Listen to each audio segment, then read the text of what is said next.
Hi students, good morning to one and all. So this is K. Gopamanita working as an assistant professor in ECE department. So in this semester I will teach you embedded system for final year, first sem. So in this section we have to discuss about what is meant by embedded systems. So before discussing about the embedded system, so what is the meaning of embedded? So embedded nothing but interconnected. So interconnected with each other. So this is one of the important subject in this semester. So in the field of core, so many job opportunities are there for a particular embedded system, as well as for MTech also this is one of the stream. At the same time, so much of research is done in the embedded system. So please concentrate on this subject. So this is useful for your job purpose as well as the higher education also. So first of all, we discuss about what is meant by system. So with an example, I am explaining what is meant by system. So in our daily life, we have to use different types of systems. So with an example, for example, washing machine, watches, microwave ovens. So these are comes under the systems. So why? Because these are known as system. Simply with an example, nothing but I am taking a watch as my example. So watch having some hardware components like strap, dial, at the same time needles. So watch having 3 needles, at the same time battery, so etc. Internally for software, so there is another unit. So these are the major parts in the watch. So how it can works? So a long needle can rotate. So a long needle rotate for 60 seconds. After one rotation, a long needle rotate for every 1 second. After one rotation, a middle needle completes its 1 minute. So as like that, after completion of one rotation of the middle needle, then a small needle completes 1 hour. So how it can works? So with some rules. So what are the rules? Simply after completion of one rotation of the long needle, then its middle needle completes 1 minute. As well as after completion of one rotation of the middle needle, so then small needle completes 1 minute. So that's why is the system nothing but it can work systematically. So with the rules only it can be works. At the same time, washing machine also. So washing machine having so many states like soaking, at the same time washing, rinsing, spinning at the same time. So at latest washing machines, so we have iron option also. So after soaking only washing operation can perform. So simply we can say that it can perform systematically. So with these examples we can say that so the way of working, organizing, doing one or many tasks. So it may be one task or many tasks. So by simply we can say that the way of working, organizing, doing one or many tasks according to the fixed plan or set of rules. So simply watch follows some rules. What are the rules? So after each rotation, so 1 minute will be completed. After middle needle rotation, 1 hour will be completed. So these are the rules for the watch. As like that, washing machine also having some rules. So nothing but system follows the rules as well as it operates systematically. So this is about the system. So then we discuss about what is meant by embedded system. So embedded system. First we know what is meant by embedded. Embedded nothing but interconnected with each other. So the components are interconnected with each other. So in the most of the cases or most of our daily life we observe so many embedded systems. So as for the definition, so embedded system is electronic or electromechanical system. So for example, robots. So robots are electromechanical systems, as well as washing machine. It's an electronic system. So nothing but embedded system is electronic and electromechanical system. So for example, I am taking pick and place robot. It is an electromechanical system. For the movement we use the mechanical system. For the dumping of the program we use the electronic system. So the major use of the pick and place robot is it can pick the particular thing and place at another place. So it is used for the particular purpose only. So nothing but it is used for that particular purpose. As well as a washing machine. So washing machine is used for the washing purpose only. So by using the washing machine we have to perform any other operations. So we can't perform any other operations. So that's why an embedded system is electronic as well as electromechanical system used for the particular purpose. So use it for the particular purpose. So you have two different options like microwave ovens. So they are used for the particular purpose, not like our general purpose computer. So simply we can say that an embedded system is a combination of hardware and software. So an embedded system is combination of hardware and software. So this software is known as firmware. So for washing machine operation, for example, for washing machine operation, so it contains some hardware parts. For the internal operations, we have to set the time like 20 minutes or 30 minutes, as well as we have to select the cloth options also in the washing machines. So that's why we have software also. So nothing but with a simple example we can say that an embedded system is a combination of hardware and software.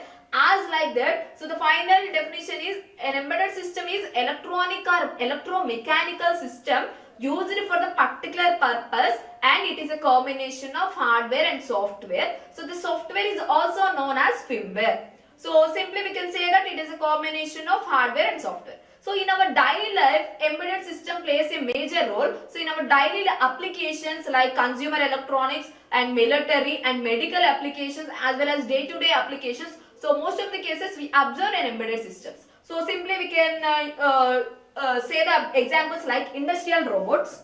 So simply pick and place robot and monitoring robots. So these are the examples of the industrial robots. At the same time GPS receiver. So and digital camera. So digital camera is also an embedded system which is used for the recording purpose as well as the taking picture purpose. At the same time DVD player and set-top boxes, gaming gadgets and photocopiers and nothing but printers, scanners. At the same time, so the major applications of embedded systems are in automobile industry. For automobile industry, embedded systems are the major things to design any cars or race bikes. So these are the embedded systems plays a major role. So at the same time, so the hardware and component parts of an embedded system, nothing but one system to another system, the hardware and software components are differentiated. So with an example I am say that, so let us take a microwave oven, at the same time a scanner. So microwave oven having some internal hardware parts, at the same time the software is different. At the same time the internal parts of scanner and software is different. So simply we can say that each application having different hardwares as well as different softwares. So most of the cases we observe an embedded system our day-to-day life. So the major use of an embedded systems are in automobile industry as well as in medical field also, like ECG machines, EEG machines, MRI scannings. So embedded systems plays a major role. So this is about embedded system. So next, how it differs from general purpose system. So what is the difference between an embedded system and general purpose system?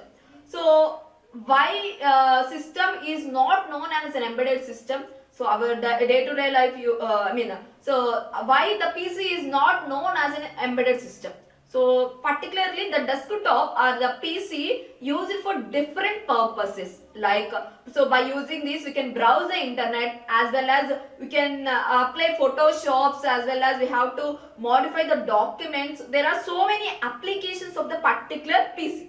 But embedded system is used for the particular purpose. So with this example we can say that so a system is combination of generic hardware as well as generic software. So with an example, for example, let us take two systems. So these two systems having same hardware as well as same software also. So nearly the hardware and software will be same.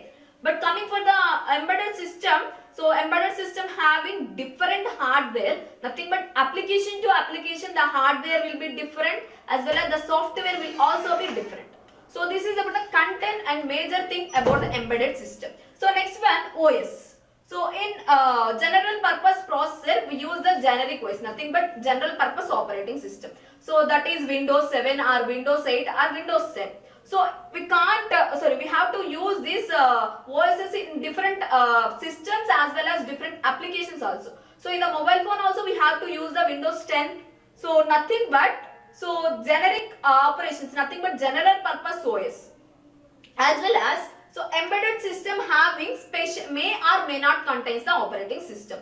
So at time critical applications, nothing but which meets their deadlines, like anti-lock braking systems, so and airbags controls, so it may require an operating system, and the operating system is different from one application to another application. But a general purpose system having general operating system like Windows, Linux, etc. So and next one is the, so it is alterable. So we can have to change the operating system by using general purpose system. For example, I have to install Windows 7 in my system. After some days, I have to change with Windows 8 or Windows 10. But coming for embedded system, we can't change the operating system. So it is inbuilt or it is installed by the programmer. Nothing but who manufacture the thing, they have to design the operating system. We can't change the operating system. So this is the another major important difference between the general purpose operating system as well as the embedded operating system. So another one is a key factor. So the performance is a key factor for the general purpose system. So nothing but, so when I want to buy a laptop right now, so we have to search the speed. So at the same time the processor also. So in initial days we use the nothing but at 5 years ago we use the i3 processor, but now the latest technology is i7 and i7 processor. So why we go for i3 to i7? Simply the speed of operation will be increased. So nothing but here the performance plays a major role for the general purpose operating system. For embedded applications, there are different major factors like power consumption, cost, size. So these are the different major applications or major key factors for embedded systems. For example, power consumption. So refrigerator is also an embedded systems. So why we go for a 5-star refrigerator compared with the 3-star? So 3-star refrigerator consumes more power compared with the 5-star. That's why power consumption, nothing but power requirement plays a major role for embedded system designing. So as well as size and cost. So these are the important parameters while discussing about an embedded system. So and next one is a response time. So it is not time critical. So for example, I want to run one of the application in general purpose system. So that may be a Photoshop. So it may take some delay. So it does not affect the application, or it does not affect any of the health. But so embedded system plays a major role, nothing but it is critical for some applications. So like anti-lock braking system, so it may have some delay, it occurs the problem. So simply one of the person health may one of the person life may damage. So simply response time is not critical in general purpose system, but it is critical in embedded system. So some applications only it is critical, nothing but which is having real-time operating system. So they are critical operations. And the power consumption is more in general purpose system, as well as the power consumption is less in the embedded systems. These are the major differences between general purpose as well as embedded systems. The major differences are general purpose system having generic hardware and generic software, but embedded system having different hardware and different software, and special hardware or special software, and operating system will be general purpose operating system in generic system. For embedded system it may be different. So it may or may not contain an operating system. So which meets their deadlines, the application which meets their deadlines, so it requires an operating system. So which may not require may not leads to nothing but. So for not time critical applications, we may not use an operating system. So at the same time, so applications are alterable. So by using an general purpose system, we have to reprogramming. So reprogramming by the end user, we have to change the operating system, or we have to change the icons, or we have to install some other applications in our system. But so in embedded system we can't change the programming. So it is prepared by the programmer, nothing but who made this embedded system. So at the same time, key factor performance is a major important role. Nothing but performance plays a major role. So coming for the embedded system, cost, time as well as power consumption plays a major role. And power consumption will be more in a general purpose system. It will be less in the embedded system. So at the final one, response time, it is not time critical. So in case so it may take some delay, it does not affect any person, but the embedded system in some applications it may be time critical, so which affects the human lives, or which affects the other things. So this is about the difference between embedded system as well as general purpose system. So next one is the history of an embedded system. So how it came into picture. So what is the first embedded system we have to use? So the embedded system are initially started before IT revolution. So before an IT revolution, embedded came into picture. So in the initial days, before transistor, we use the so embedded systems came into picture. So after transistor, it is so most of the cases we use embedded systems, as well as so the revolution in embedded system will be started after transistor finding. We have to go for an embedded system, and it is the revolution will be started. So at now a nanotechnology is running, so that's why embedded systems are very faster, and we have to easily design an embedded systems. So the first embedded system which is designed by using MIT is Apollo Guidance. So the first embedded system which is designed by using MIT is Apollo Guidance in the year of 1963. So it is also known as an AGC, Apollo Guidance Computer. So at the same time, it is it is developed by Charles Strack. Charles Strack Draper, which develops a first embedded system, that is Apollo Guidance Computer. So it contains two modules. The first module is known as command module, and second module is known as lunar execution module or lunar exertion module. So these AGC is designed for the lunar expedition. So this is designed for the lunar expedition. So nothing but this AGC rotates across the moon. At the same time, it is used for the safe landing at the moon. So it contains two modules, that is command module as well as LEM module, nothing but lunar execution module. So the command module is used for rotation around the moon. So this AGC, so nothing but command module is used for the rotation around the moon. So it is used for this particular purpose. So as well as lunar expedition module are, so this is used for the safe landing of AGC into the moon. So command module is used for the lunar nothing but it is used for surrounding or rotation across moon, or at the same time a lunar expedition module is used for the safe landing into the moon. So this is used for the lunar expedition. So at the same time it contains 18 engines as well as 16 reactions. So it contains 18 engines as well as 16 reaction controls. So the first AGC is designed with 4K volts of ROM, at the same time 256 watts of RAM. So the first AGC is designed by 4K volts of ROM as well as 256 watts of RAM. So after an updation, so the RAM and ROM size will be increased. That is the ROM size will be increased to 10K as well as RAM size will be increased to 1K watt.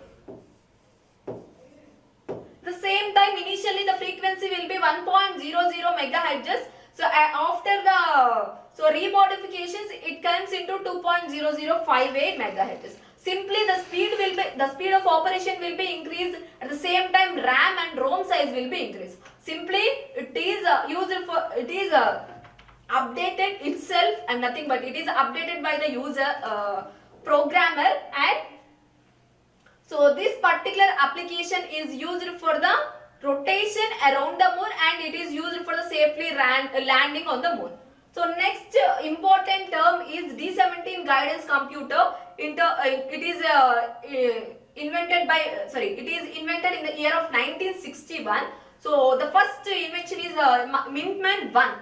So by using this here we have to follow the discrete transistor logic. So by this method, so the cost of the NAND gate ICs will be decreased to $1,000 to the $3 only. So by invention of this D17 guidance computer, so the cost of the NAND ICs will be decreased to $1,000 to the $3 only. At the same time, so the Mintman 2 is developed in 1966. So the problems in Mintman 1 is replaced by using Mintman 2 and it is used in the missile applications. So it is used for the missile purpose, missile operations. So we use a D17 guidance computer. So this is about the history of an embedded system. So next one, what are the classifications or types of an embedded system? So up to this we discuss what is meant by system and what is meant by embedded system. So and what is the difference between general purpose as well as embedded system and what is the history of an embedded system. At the same time, what are the classifications of an embedded system. So any system or any object can be categorized by using different methods.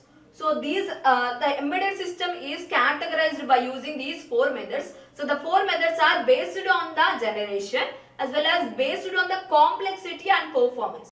So the first one is based on the generation and second one is based on the complexity and performance and based on the third one is based on the deterministic behavior and last one is based on the triggering. So these 4 are the important classifications of an embedded system. First we discuss about the based on the generation. So the based on the generation, embedded system can be categorized into 4 types. So that is first generation, second generation and third generation and fourth generation. So first we discuss about the first generation. So in the first generation we use the 8-bit microprocessor as well as 4-bit microcontroller. So in the starting days the first generation is used. The first generation having 8-bit microprocessor or 4-bit microcontroller. At the same time the hardware and software is very simple in this particular generation. So the hardware as well as software components in this embedded system is very simple to design. So these particular embedded systems are used in the digital keypad. So nothing but digital keypad. So we use the digital telephone keypad. We use the first generation embedded system. So next we go for the second generation. So the second generation having 16-bit RAM, 16-bit microprocessor as well as 8-bit microcontroller. Simply we use the 8086 microprocessor or 8051 microcontroller in second generation. So it is compared with first generation. So complexity will be increased. At the same time the performance also increased. So in this second generation, so the hardware and the software components complexity all increased. At the same time performance also increased. Why? Because the processor the speed will be increased. At the same time the capacity of the processor and controller will also be increased. So this is majorly used in the SCADA. So in the SCADA system we use the second generation embedded systems. So next one coming for the third generation. So third generation, so in the second generation we use the 16-bit microprocessor as well as 8-bit microcontroller. So for the third generation, So we have to use the 32-bit microprocessor as well as 16-bit microcontroller. So simply we have to use the DSP processors as well as application specific integrated circuits. So by using DSP processors and ASICs, the speed of operation will be increased. So this particular generation is used in the robotics and medias, and at the same time our day-to-day life things, nothing but washing machines, refrigerators, these third generation embedded systems are mostly used. So at the final generation, that is the fourth generation. So in the fourth generation, we use the 64-bit microprocessor as well as 32-bit microcontroller. So here we use a SoC, nothing but system on chips. So it is majorly compared with the previous generation, the complexity will be increased. Compared with the third generation, the complexity of hardware and software will be increased, and this particular generation is used in the faster applications, nothing but time critical applications. Simply it is used in the smartphones as well as missiles and automobile industries. These fourth generation embedded systems are mostly used. So this is about the classifications of embedded system based on the generation. So in the next class we discuss about the remaining types, like what is the based on the performance as well as based on the complexity as well as based on the triggering, we have to discuss in the next class. So thank you for attending the class.